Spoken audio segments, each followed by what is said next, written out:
The NFL season keeps humming along, so let's take a look back at week 3 of the 2024 NFL season. It all started on Thursday night. Aaron Rodgers showed some vintage form. The Patriots offense showed no form.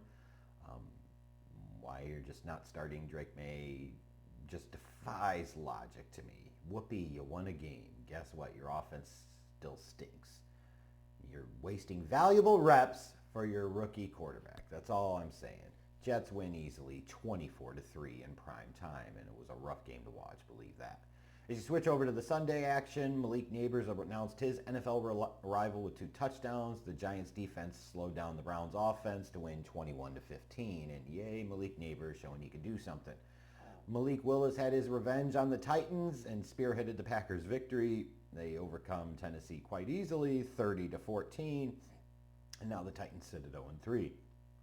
Caleb Williams showed some flashes. Yay! He threw for over 360 yards, but Jonathan Taylor had 135 total yards, a couple of touchdown runs, helped lead the Colts over the Bears 21-16. Sam Darnold, of all people, threw for 4 touchdowns. The Vikings machine, yeah, you got to say it, right? Skull. So much for that lost season shit I was talking about before the season. The Vikings machine keeps rolling. They're 3-0. They blew out the Texans 34-7. For a Saints offense, the first 2 weeks, that was doing all types of wonderful things. The Eagles defense kind of ground them to a halt. Saquon came up huge with a couple of TD runs, and Philly holds off the Saints 15-12. Impressive road win for them. The Steelers defense dominates again, knocks Justin Herbert out of the game. Fields with a solid performance. The Steelers beat the Chargers 20-10. I talked about it in my picks video. Bucks had to be careful of a trap game, and they fell victim to the trap game. Bo Nix had a rushing touchdown. The Bucks offense couldn't really get in a rhythm when it mattered, and the Broncos won pretty comfortably 26-9. I guess for at least 1 week, Dave Canellis looks smart. He brought in Andy Dalton, bench Bryce Young. Dalton goes out and throws for 319 yards and 3 touchdowns. Panthers pound past the Raiders 36-22. Zach Charbonnet had a couple of rushing TDs. Seattle's defense dominates the Miami offense, who didn't have Tua Tagovailoa. Seahawks cruise 24-3, and they're now at 3-0. The Ravens ran for 274 yards in a game that they really needed to get off the winless schneid. They hold off a furious Cowboys comeback in the fourth quarter and win 28-25. The Rams, speaking of comebacks, rattle off 13 unanswered points in the fourth quarter to come back and beat a depleted 49ers team 27-24. David Montgomery and Jahmyr Gibbs combined for 188 rushing yards, and the Lions come back from last week's kind of disappointing loss and beat the Cardinals 20-13. The Chiefs offense and defense had just enough to hold off a pesky Falcons team who was trying to shock them. Chiefs win 22-17 and stay on their undefeated roll as the 2-time defending champs. Josh Allen threw for 4 TDs. The Buffalo defense absolutely dominated and obliterated the Jacksonville Jaguars 47-10. And then on Monday night, the other Monday night game, Jaden Daniels took advantage of his first primetime game, and he really shined nicely. He had 2 passing touchdowns, rushing TD, completed like over 90% of his passes, just an insane performance. The Commanders dropped the Bengals 38-33, and all of a sudden the Cincinnati Bengals are sitting at 0-3. Oopsie daisies. In terms of some of the stars for the week, I give credit where it's due. The Red Rocket, Andy Dalton, 319 passing yards, 3 touchdowns, get the Panthers their first win of the year. Like, if you're going to bench Bryce Young, then Dalton better come in and play well, because you're fucking up the future for the sake of the now. Well, through 1 week, Andy Dalton did his thing. In terms of the running backs, there's a couple. I think Saquon Barkley, 156 total yards, scored both of the touchdowns for the Eagles in their win over the Saints on Sunday. And then Derrick Henry spearheaded that great Ravens rushing attack against the Cowboys, had 174 combined yards, 2 touchdowns, big plays, big, kind of attitude shifter for them in that backfield. Jawan Jennings has to be the star in terms of wide receivers from week 3, with Debo out, with Kittle out. He had 11 receptions, 175 yards, and 3 touchdowns. Just a monster performance, a monster day for him, even though the 49ers ended up losing. And then from a defense and special teams standpoint, I'll go with the Bills. They had 5 sacks, interception, only allowed 10 points. Just really gave the Jags no shot on Monday night whatsoever. In terms of the winners and losers from a team standpoint in week 3, I got to start off with the Green Bay Packers. They've won 2 straight games without Jordan Love.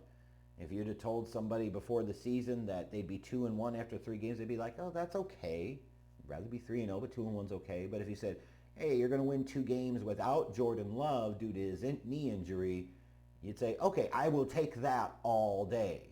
It keeps you in striking distance. So Green Bay has to feel good about themselves right now, as certainly do the Minnesota Vikings. They're sitting at 3-0, and they've looked good doing it, right?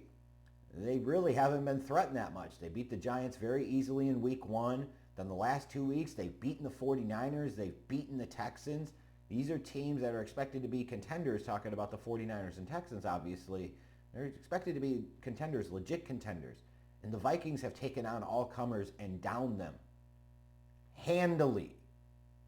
If you're doing power rankings right now, the Vikings, after 3 weeks, would be near the top of the list. And then you got the Pittsburgh Steelers. Justin Fields is managing the game, not making a bunch of mistakes. Their defense is absolutely dominant. They've given up either 6 or 10 points in all 3 matchups that they've played so far. This is a Pittsburgh team that has to be feeling pretty good about itself. When I look at the losers, the Jags sitting now at 0-3, and it's not just that they lost to the Bills on Monday night. It's the method and manner with which they lost to the Bills on Monday night. They got absolutely shellacked. That just can't happen. And then you look at the Bengals on Monday night, the other big loser. Now they're 0-3, and they lost at home on Monday night to what should be a bad Commanders team with a rookie quarterback making only his 3rd start, and they allow 38 points. That just can't happen. You have to find a way to win that game. You've got Burrow, you've got Chase, you've got Higgins, you've got Hendrickson on the defense. You got to be able to find a way win one of these first 3 games. And I know over the past few years the Bengals have gotten off to some slow starts, but my God, this is like a screeching halt kind of start. And then the Dallas Cowboys. You're sitting at 1-1, you're at home, and you let the Ravens just come to your house and pound it down your throat. Again, these types of things that can't happen, and they did happen. The Cowboys needed to win that one. The Ravens were even more desperate for the win, obviously, because they were winless.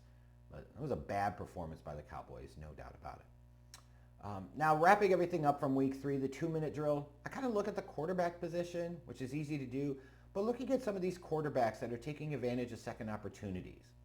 You've got Baker Mayfield, even though he didn't have a fantastic game on Sunday, but this is a guy that it didn't work out in Cleveland, kind of moved around a little bit afterwards, and he's found a home in Tampa Bay. Geno Smith has the Seahawks at 3-0. This is a guy that for years it kind of languished and toiled around with the Jets, other things, and all of a sudden now he comes to Seattle and he's firmly established himself as a capable NFL starting quarterback.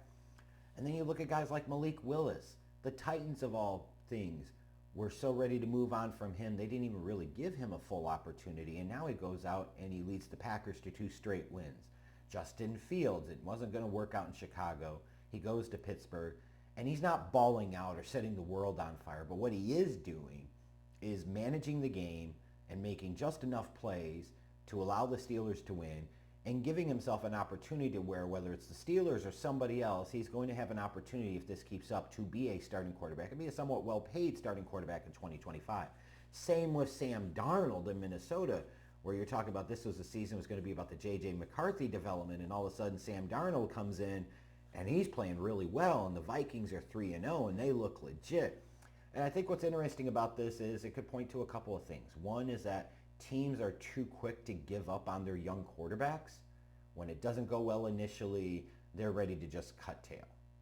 Second is that in some of these cases, you look at some of these quarterbacks, and in their first roles, they were put in bad spots.